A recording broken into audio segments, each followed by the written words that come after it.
با سلام خدمت همدردان عزیزم.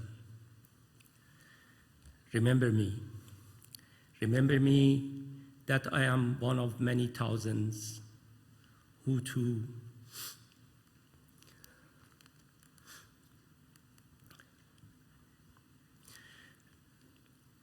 sorry, I'm getting a little bit overwhelmed.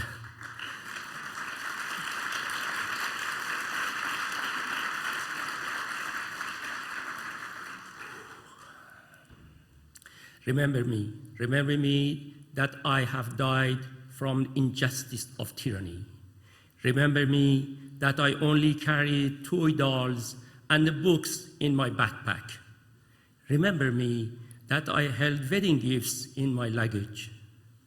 Remember me that I was denied my right to life as power-hungry tyrants sought fresh victims in their game of war.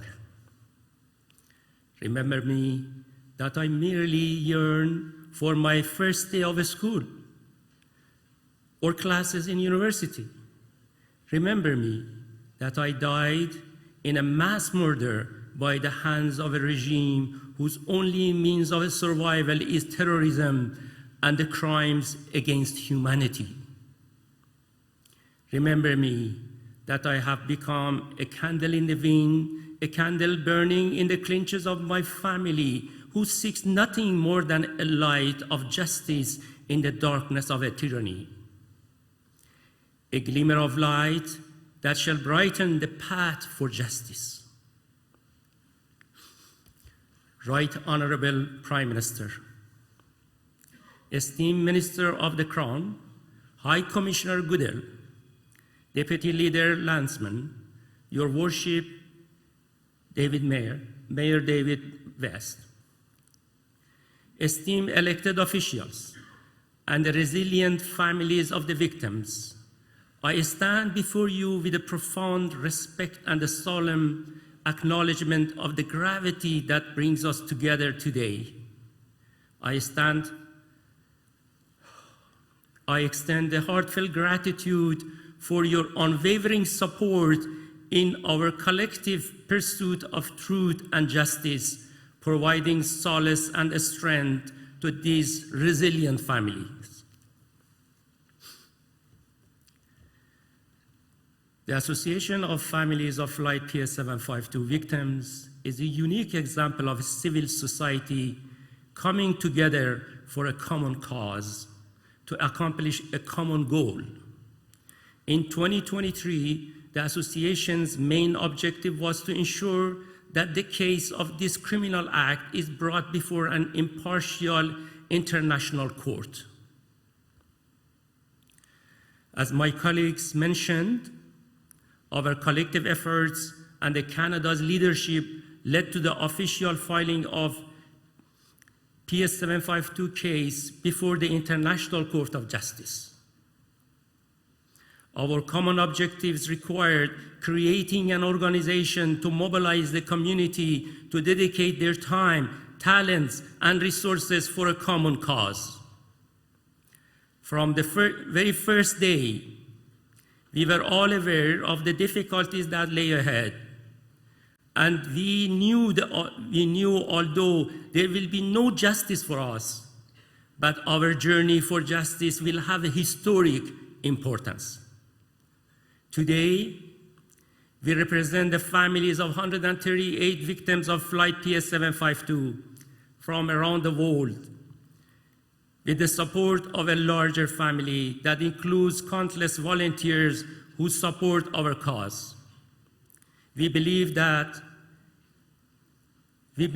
seems to be impossible can be made possible. We know, witnessed how the blazing torch of the justice burns brighter than before.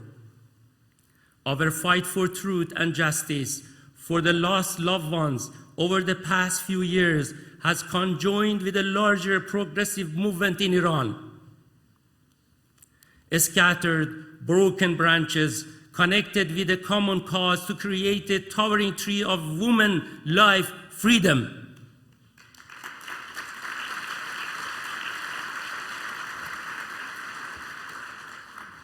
Over the past year, we organized many rallies to mobilize the public. We stood in support of Iranian girls who endured chemical attacks in their schools. We organized a rally that became known around the world as the No to the Execution initiatives.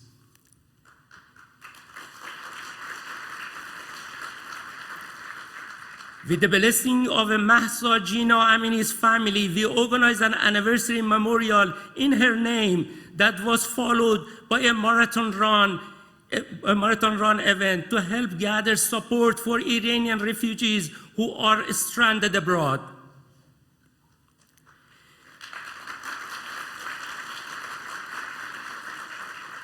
We dedicated our association organizational wherewithal to help echo the voices of the families of other victims of the Islamic regime inside Iran and around the world.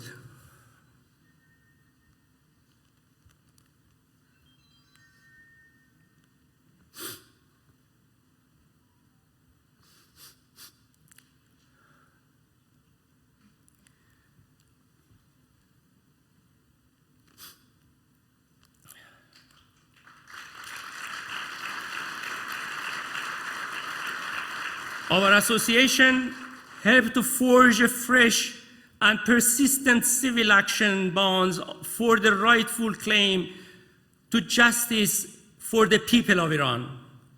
We also held countless official meetings, supported the Canadian government's initiative to grant 176 university scholarships in the name of the victims.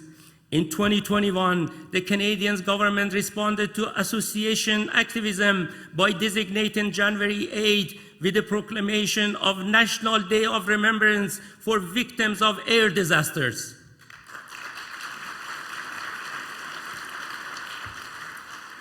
On July 5th, we held a seminar with the lawyers and family members in order to discuss the various legal aspects of the PS752 case.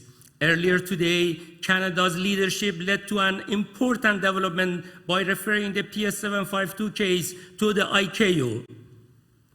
This was an encouraging sign that our voice is not only heard, but also acted upon by our government in Canada. It is important for us that the public understand our position in this case. Financial compensation has never been and is not our objective. We seek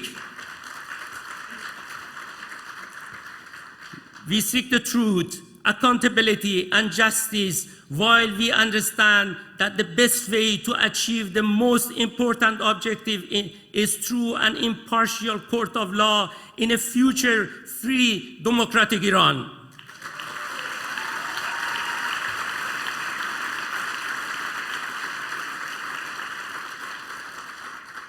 Remember me that I am one of the thousands. We too are one of the countless others.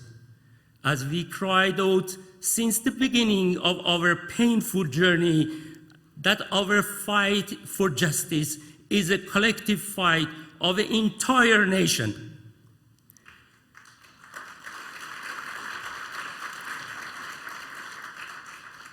We remain true to our promise. We neither remained alone, nor did we leave other victims alone. And until the day when justice is served, we shall stand shoulder to shoulder with our people inside Iran. We shall never forget, nor shall we ever forgive.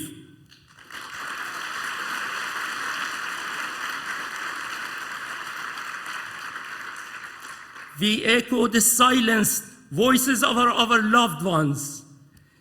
Thank you for being here today with us in this room and around the world, and for continuing to honor the memory of those lost. Thank you.